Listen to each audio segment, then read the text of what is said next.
All right, I'm here. This is Brian Coyne. I'm here to do my interview. So I guess first introduce yourself. Hi, I'm Kyle Benbrook. I played football here at Pitt for 2 years. Yeah, 2 years, freshman, sophomore year, as a what's the word for it? Something walk on. That's a P. Priority walk on or something like that. Yeah. What for those people that don't know, what's a priority walk on? So there's like three things that you can be when you're on the team. You can be obviously recruited, full scholarship, all that.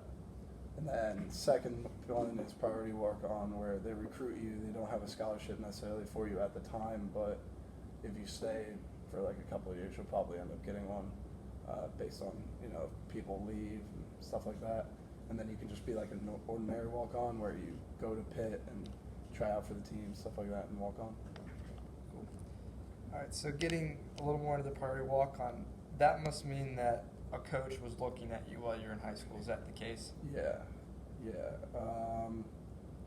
I was more recruited for like D1 AA, like Patriot League schools and stuff like that, and could have gone to Lehigh for full scholarship. But then started really liking Pitt. Came and looked at it, and had my coach reach out to the coach. He started looking at my film and everything, and got a call that if I wanted to come, I could come play for them. They didn't have the scholarship, obviously, because they had kind of already filled up their class, but he'd like me to come play. So it sounds like you got your opportunity based off of social media and game film.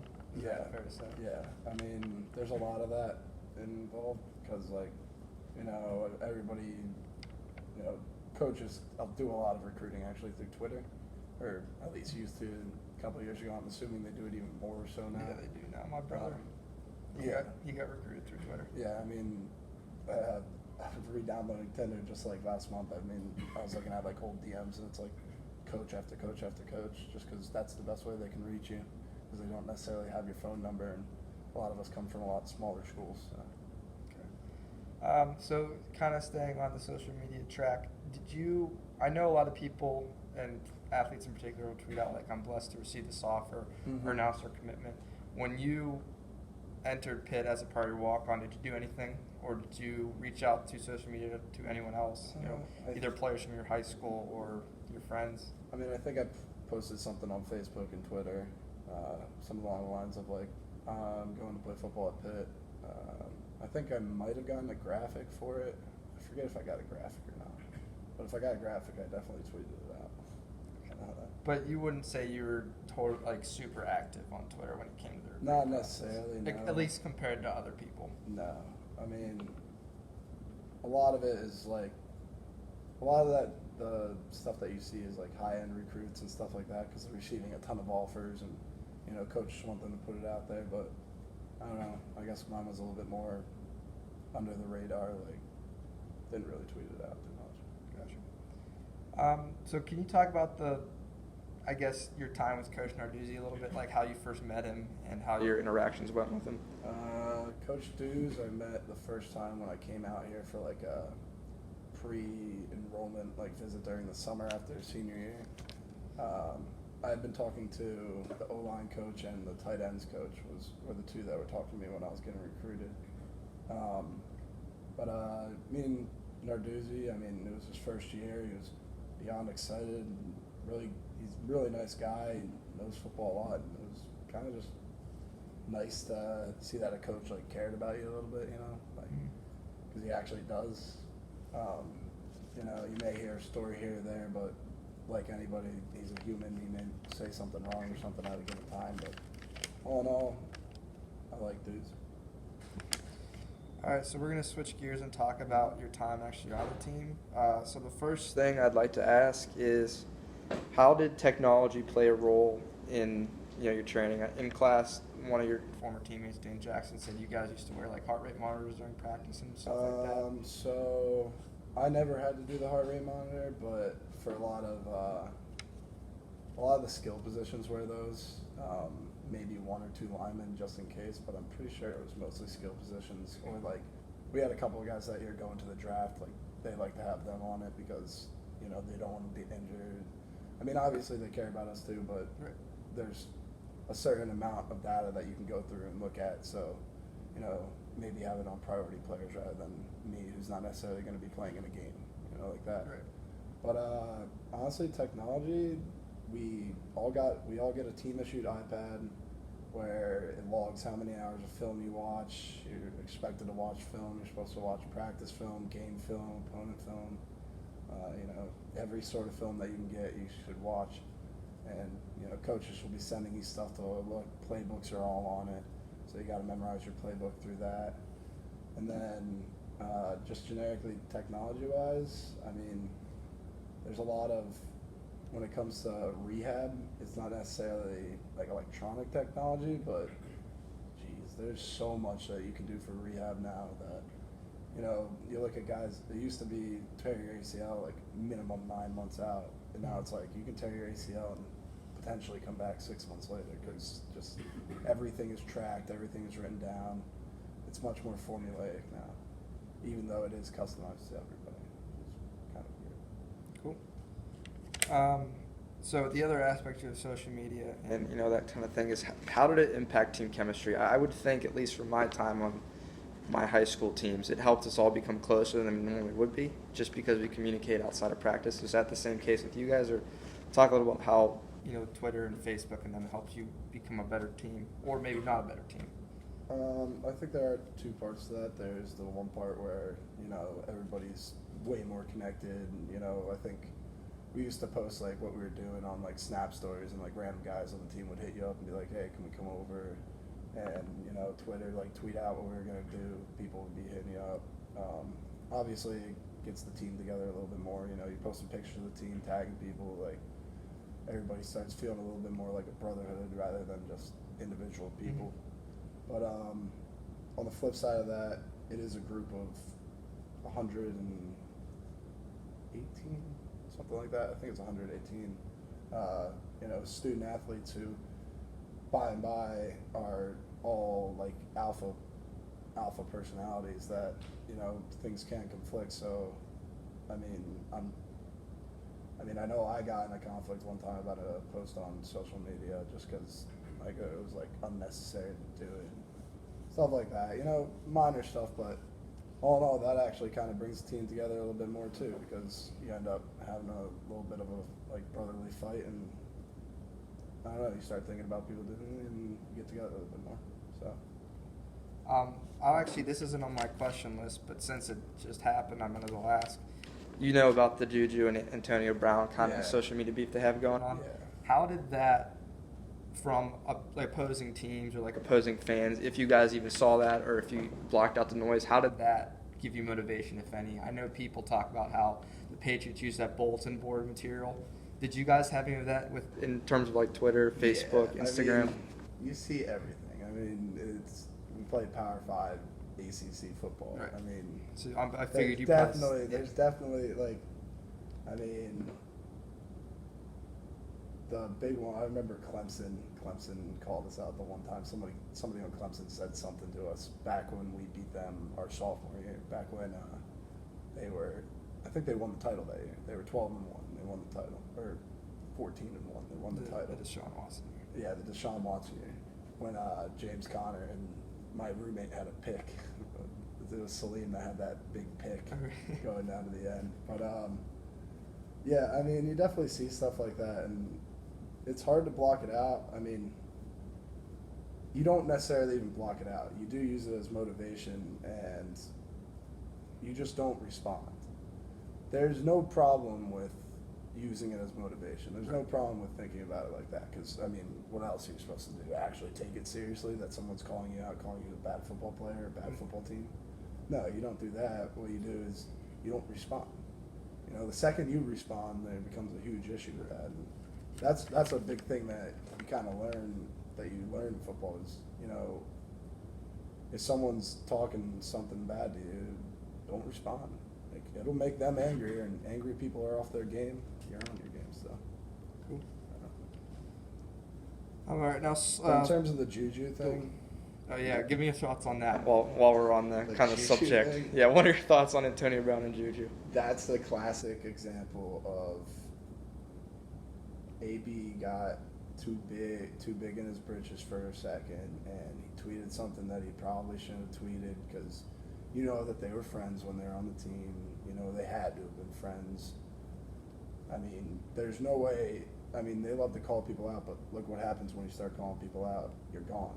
And the reason for that is you have to be friends and brothers with the people on your team. Yeah, they are your brothers. And I mean, that was just uncalled for. And Juju responded in a great way. You know, he didn't necessarily like insult him. He just was like, "I don't know what happened, bro. Like, come on, we're friends." So. All right, now switching gears a little bit from social media. This one's more an opinionated question, but do you think student athletes should receive compensation? That is an interesting question. I think that there's one rule that I'm confused about, and it does have to do with me, and that is the walk-on thing. There are 75 scholarships on the team, I believe, and 118 guys or something like that. They have more than enough money to at least do the scholarship thing for everybody on the team, or even like D1 AA has partial scholarships. That I think would definitely be okay. In terms of getting paid, I don't know how it would work out because if you're gonna pay people, there's a fine line to cross where, like, in all honesty, I don't think I deserve to be paid to play when I was playing on the team. You know, I wasn't starting in a game, but starters, what do you put their value on? Do you give everybody the same thing? What do you give the guys that play maybe half the reps of the game? You know, like some defensive guys, because it's defensive line, you know, they sub them out and stuff. They'll play half the defensive snaps. Offensive linemen play every single snap. Quarterback plays every single snap. So do they deserve a lot more money than, say, the other guy, even though the other guy is a Division I or a first-round draft pick and he just played like half the snaps because he was dominant? I don't know how you go with that.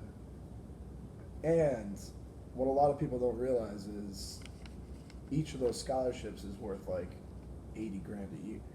I mean, those guys, when you're on scholarship and you move off, when you're on campus as a freshman, they pay for your housing here, they pay for your tuition, they pay for your meal cards. We get meals at the facility, breakfast, lunch, dinner, whenever you want, there's a meal there. You get like a lot of free clothing and stuff like that, just to workout gear and all that. If you go to a bowl game, you get a ton of extra stuff. And then they also get, if you live off campus, you get full rent check and cost of living, which cost of living they give you like $1,200 a month or something like that. Like they give you a lot of money, like, and you can spend it on whatever you want. You're supposed to spend it on food and stuff, which you probably will, but I mean, it's an extra $1,200. That's being paid, in my opinion, you know, and the cost of living thing changes all the time. You know, I think different programs get different amounts just because of where they are or something like that. I kind of forget how that exactly works, but I mean, you do get a chunk of money, and I don't know if they should be paid. And then it comes into the fine line of, do we just pay football players? Do we just play basketball players because they are the big earners of most schools? Or do you use their budgets to subsidize other teams and stuff like that? That question will not get answered, and the NCAA is not going to change the way they are. The best way to do it would be to, like, every team leaves the NCAA. That's the only way to do it. Okay, and then one last thing with regards to your time on the team. How did the NCAA conduct the anti-doping test? Like, how was like the kind of routine, or like, did they give you a heads up? Do you just want doping, or do you want? I guess recreational too. Doping, recreational, the whole, I guess, everything. And then my follow-up question with that, which you can answer, is, did that affect your team, your particular team, in any way? Like, was there anyone that got suspended? You don't have to give out names, but if so, did it? Yeah. If so, did it affect the team in any way, chemistry wise? I'm pretty sure you can talk about that because, I mean, every team has some sort of little issue. But there's two drug tests. or actually, there's 3 drug tests. There's 3 drug tests. The first drug test, sorry, that's a good point. First drug test is a team drug test. Team drug tests, they can occur whenever the team really wants to, I believe. It's kind of a school-based policy. So when I was on the team, they were once a month randomly selected players. Probably like 20 of the 118 players would get randomly selected. If you had previously failed a drug test, you were automatically selected. So like they didn't count towards that. So 20 randoms, and then if you had failed a drug test. I believe there is so the way that it was when I was on the team, there's a level that you have to pass to get below, or no, I think it's a 0 tolerance for NCAA. NCAA, 0 tolerance for any THC in your system, any cocaine, acid, whatever. You're not allowed to have it. So the school tests the same way. And when they test you, it's a little bit less formal, but it's still the same process where you go in, you pee in a cup, and then they test you. The way it worked there, it was like a 3-strike program. It's a 3-strike program for the school, and there's one extra route that you can go, which I actually did go one time. Actually, right before I quit, I did this, where you can tell them that you're going to fail it, and then just want to make sure there's no class going on. All right, there's no class. You can tell them that you're going to fail it. You still take the test, you fail it, but they give you no strike, and you just have to go to like counseling for like 8 weeks or something like that, or like 8 sessions, so, where you got to talk about your problem, quote unquote. And then this first one is like a game. Second time is 3 games. Third one is off the team, I believe is it. So, I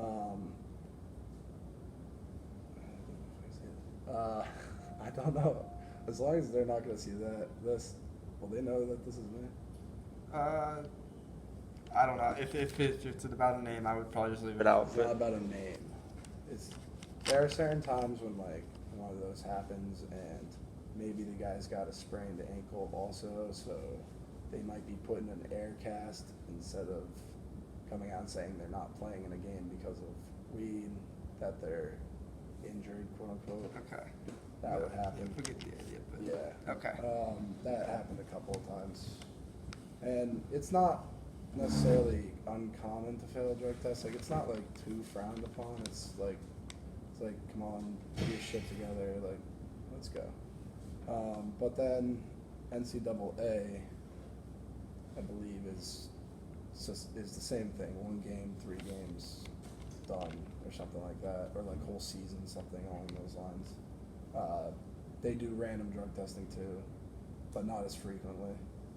Like I know the one that they are mandatory to do. I think that you do one at the beginning of camp for the NCAA, and then you do one. I think you might do one a semester. I kind of forget if we did the spring semester or not. And then before bowl games, they test you, and that tests for the PEDs, the marijuana, everything, and that's where like the big suspensions come through. That's where the Clemson guys got caught this year. Yeah. But the bowl game, that one's like a whole deal where you gotta like the whole team's in a line. Once you're in line, like you can't leave line once you're in it. Like it's actually kind of serious. But yeah, that's the NCAA's testing. And if you have failed before, I think you get 1 day's notice. You get a text the day before from the trainer, hey, you got to show up at this time for this test. Gotcha. And that's your notice. And if you don't show up, that's an automatic fail. If you come up with a reason that's not like legitimate, like unless you just got in a car accident, you got to show up. Gotcha. So. All right. And so just two more questions, so they can be quick because we're running out of time. The first one is, what was your reasoning for leaving the football team? Was it due to playing time, just like playing coaches? Time, applied math major. I wasn't going to go to the NFL. I kind of got sick of doing it. You know, it wears on your body quite a bit. I mean, just the toll of it. So I just kind of You didn't just didn't like think it. the My trade-off was head was worth it. hurting a lot, and I didn't want to do it anymore. And I had to have a long talk with my dad about that one, but yeah. It's neither here nor there. And the last question is, since you left the team, how, if at all, have you followed the team using social media, reaching out to players you know, that sort of thing? I mean, I see him all the time. Jimmy's in the class. I see Jimmy all the time. Say hi to Jimmy. So I mean, they're still all my brothers and stuff. I follow them on Instagram, Twitter, fucking Snapchat, everything. I care how they do. I feel bad when one of them gets injured. Like, I always send a text, one of them gets injured, gets in trouble, I know something. That's probably the one thing that I know more than, like, you guys would be that, like, I know more the behind this reasons, like, more the details behind what you see in, like, a headline or something like that. Like, I'll immediately text someone, like, hey, what actually happened here? Because it does not look right for this. But yeah, overall, just see all of them. I mean, we have group chats with the guys that quit that, like, we all still talk. We call pit football alumni. We still talk all the time. But yeah, just keep in touch with them. So you leaving the team hasn't affected your guys' friendship at all? I mean, it definitely affects it a little bit because Look, I mean, you're not seeing the them. schedule-wise, Yeah. yeah, exactly. Like, schedule-wise, yeah, no longer am I seeing them for 4 hours every single morning. I am now seeing them on the street, talking to them on the street, texting them maybe, seeing them at the bar or something like that. But There's no bad blood though between you guys. no, there's no bad blood. They're the guys that when you quit, like I think since I had started, like 40 people had quit or something like that, and like people just know when it's like time to go. Like, people will know like who's gonna quit. People, like, you can just see it on their face when they walk in the locker room. Like, I remember the one kid, like, all of a sudden he came in, he just had a different look on his face for practice for like a week and a half. He quit, and it was like, yeah, like you can just tell that it's coming. Like, people start talking about it differently. But yeah, I miss it a little bit, but don't miss it too much. All right, cool. That's all I had, buddy. Thank you. Perfect.